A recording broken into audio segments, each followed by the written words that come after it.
एक पुराना खंडहर था। उस खंडहर के पास से जो व्यक्ति गुजरता था, एक हाथ जमीन से बाहर निकलकर उसे जमीन के अंदर खींच लेता था। बचाओ बचाओ, अरे भाई कोई है, अरे भाई कोई तो मुझे बचाओ। गांव के बहुत से लोग लापता हो गए थे। किसी को कुछ समझ नहीं आ रहा था कि आखिर गांव के लोग जा कहाँ रहे हैं। अरे भाई सुरेश, तुम्हें पता है कल रात से बिरजू का कोई अता पता नहीं है। भाई ये बहुत गंभीर मामला है, हमें चलकर सरपंच से इसके बारे में बात करनी होगी। और फिर सब गांव वाले मिलकर ये तय करते हैं कि कोई भी व्यक्ति रात होने के बाद खंडहर की तरफ नहीं जाएगा। फिर जब बहुत दिनों तक कोई भी व्यक्ति उस खंडहर के पास से नहीं गुजरता, तो वह कटा हुआ हाथ परेशान होकर जमीन से बाहर निकल आता है। अरे ये क्या है भाई? अरे अरे मर गया रे, ये तो कटा हुआ हाथ है। ये तो किसी भूत का हाथ लगता है। अरे ये कहाँ से आ गया? अरे भागो रे। फिर मंगल भागने लगता है। अरे गाँव वालों, वो कटा हुआ हाथ जमीन से बाहर निकल चुका है, कोई भी अपने घर से बाहर मत निकलना। फिर मंगल जल्दी से भागता हुआ अपने घर के अंदर घुस जाता है। अरे बाल बाल बच गया रे, आज तो मेरा काम तमाम ही हो गया था। फिर वह हाथ भी उसका पीछा करता करता गांव में पहुंच जाता है। सब गांव वाले अपने अपने घर के अंदर छुप जाते हैं। फिर वह हाथ लोगों के घरों के दरवाजे पे जाता है और दरवाजा पीटने लगता है, लेकिन कोई दरवाजा नहीं खोलता। फिर वह हाथ आगे बढ़ जाता है। वहाँ उसे एक व्यक्ति दिखाई देता है। वह अपने घर के आंगन में सो रहा होता है। अरे बाप रे, ये क्या चीज है? अरे ये मैं कहाँ फंस गया? हे भगवान मेरी रक्षा करो। फिर वह हाथ उसे अपने साथ उड़ा ले जाता है और उसी खंडहर के पास पहुंचकर उसे भी अपने साथ जमीन के अंदर ले जाता है। अरे भाइयों, तुमने देखा वो कटा हुआ हाथ कैसे उसे उठाकर अपने साथ ले गया? चलो हम सब मिलकर उसका पीछा करते हैं। फिर कुछ गांव वाले मिलकर उस हाथ का पीछा करते हैं और पीछा करते करते वह उसी खंडहर के पास पहुंच जाते हैं, लेकिन उन्हें वहां किसी का कोई नामो निशान नहीं मिलता। फिर वह सब लोग हैरान परेशान होकर वापस अपने गांव लौट आते हैं। फिर सुबह होने पर सरपंच जी, कल तो हद ही हो गई। अब तो वो कटा हुआ हाथ हमारे गांव तक पहुंच गया है। अब अगर हमने उसका सामना नहीं किया तो वो हम में से किसी को जिंदा नहीं छोड़ेगा। तुम सही कहते हो मंगल, अब हमें कुछ ना कुछ करना ही होगा, लेकिन हमें ये नहीं पता कि आखिर वो हाथ हमारे लोगों को उठाकर कहाँ ले जा रहा है। अगर हमें उसका खात्मा करना है तो पहले हमें उसके ठिकाने के बारे में पता लगाना होगा।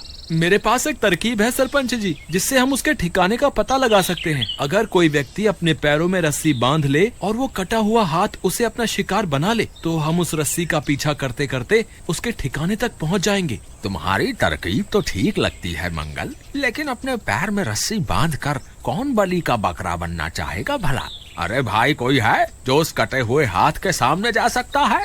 सब गांव वाले एक दूसरे का मुंह देखने लगते हैं। क्या पूरे गांव में कोई भी ऐसा व्यक्ति नहीं है जो उसका सामना कर सके? सरपंच जी, मुझे लगता है ये काम रघुवीर चाचा कर सकते हैं। वैसे भी उन्होंने अपनी पूरी जिंदगी जी ली है। अरे तेरा नाश मीटे, मुझे उस शैतान का भोजन बना के भेजने की बात कर रहा है। मैं कहीं नहीं जाने वाला। तुम गांव वाले किसी और को ढूंढ लो, भला अभी कोई मेरी मरने की उम्र थोड़ी ना है। लेकिन रघुवीर चाचा, इस गांव में सबसे बुजुर्ग तो आप ही हैं, इसलिए ये काम तो आपको ही करना होगा। ए सरपंच, तेरा भी दिमाग खराब हो गया है क्या? मैं बलि का बकरा नहीं बनने वाला। फिर सब गांव वाले जबरदस्ती रघुवीर चाचा को रस्सियों से बांधकर उन्हें खंडहर की ओर ले जाते हैं। अरे गांव वालों, तुम्हारा नाश मीटे, मुझे कहाँ लेकर जा रहे हो?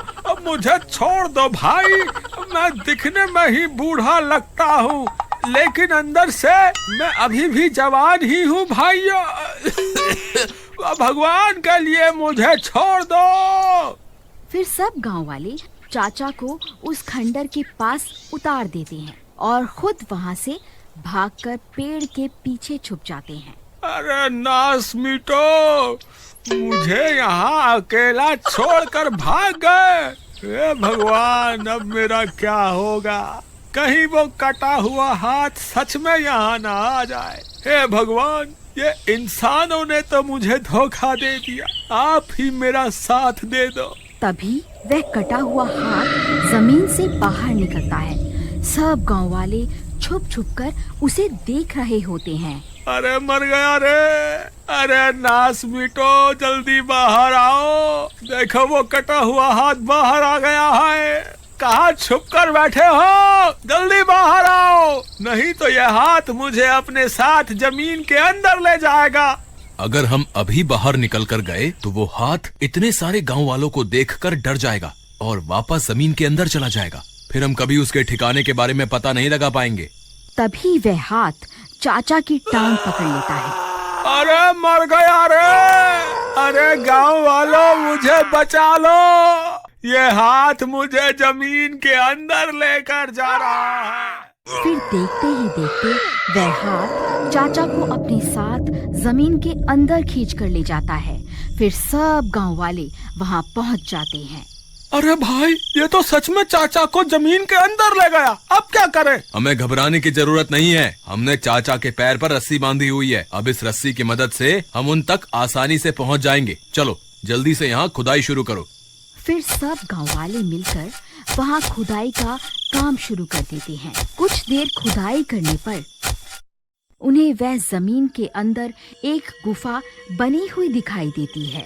मंगल भाई देखो, यहाँ तो एक गुफा भी है, ये रस्सी भी इसी ओर जा रही है। चलो इसके पीछे पीछे चलते हैं, ये जरूर हमें उस कटे हुए हाथ के ठिकाने पर पहुँचा देगी। फिर सब गांव वाले उस रस्सी का पीछा करना शुरू कर देते हैं और कुछ ही देर में वह उस शैतान के ठिकाने पर पहुंच जाते हैं। उन्हें सामने एक चुड़ैल दिखाई देती है, उसके दोनों हाथ कटे हुए होते हैं और वहीं पास में सब गांव वाले एक पिंजरे में कैद होते हैं। अरे भाई वो देखो, यहाँ तो चुड़ैल है। हमें तो लगा था कि ये सब उस कटे हुए हाथ का काम है, लेकिन भाई यहाँ पर तो पूरी की पूरी चुड़ैल निकली। मुझे लगता है आज हम बहुत बुरा फंसने वाले हैं। यहाँ आकर हमने खुद अपनी मौत तय कर दी है। अरे भाई डरो नहीं, वो देखो उस चुड़ैल ने इन सब गांव वालों को अभी मारा नहीं है, सिर्फ उन्हें कैद किया है। इसके पीछे जरूर इस चुड़ैल का कोई ना कोई मकसद जरूर होगा। लेकिन भाई हम यहाँ आ तो गए हैं, अब आगे क्या करना है?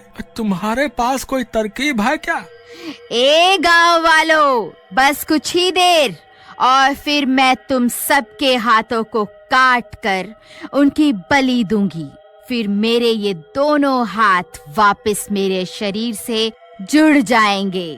अच्छा तो ये बात है, ये चुड़ैल इन सब के हाथ काटना चाहती है, हमें इसे रोकना होगा। लेकिन भाई इसे रोकें कैसे? हम इसके सामने गए तो ये हमें कच्चा ही खा जाएगी, क्या करें? ये चुड़ैल अपने हाथों के बिना हमारा कुछ नहीं बिगाड़ सकती, हमें बस इसके दोनों हाथों को अपने वश में करना होगा। वो देखो भाइयों, लगता है सबसे पहले वो इन्हीं की बलि देंगे। तुम जल्दी जाओ और उन्हें वहाँ से आजाद करवा कर लाओ।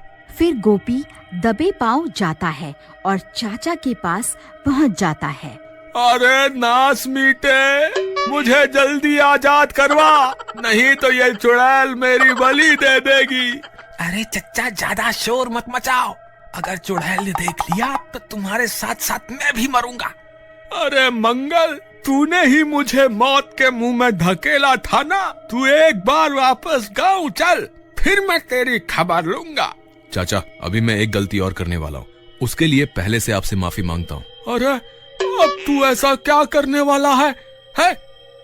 फिर मंगल रघुवीर चाचा को उठाता है और उन्हें चुड़ैल के सामने ले जाता है। ए चुड़ैल, हिम्मत है तो मुझे मार कर दिखा, मैं तुझसे नहीं डरता। अरे मर गया रे, अरे गांव वाला तुम्हारा नाश मीटे, कितनी बार मुझे बलि का बकरा बनाओगे? फिर वह दोनों कटे हुए हाथ चाचा पर हमला कर देते हैं। अरे मर गया, अरे अब मैं नहीं बचूंगा। अरे नास मीटो, देख क्या रहे हो, मेरी मदद करो। अरे तभी एक गांव वाला जाता है और दोनों हाथों पर खंजर से हमला कर देता है और उन्हें काट देता है। अरे बच गया रे, बाल बाल बच गया। अरे ये क्या हो गया? गांव वालों, तुमने ये क्या कर दिया? मेरे दोनों हाथ ही काट दिए, इनके बिना तो मैं बहुत कमजोर हो जाऊंगी। फिर वह चुड़ैल वहाँ से भाग जाती है। तब मंगल जाकर सब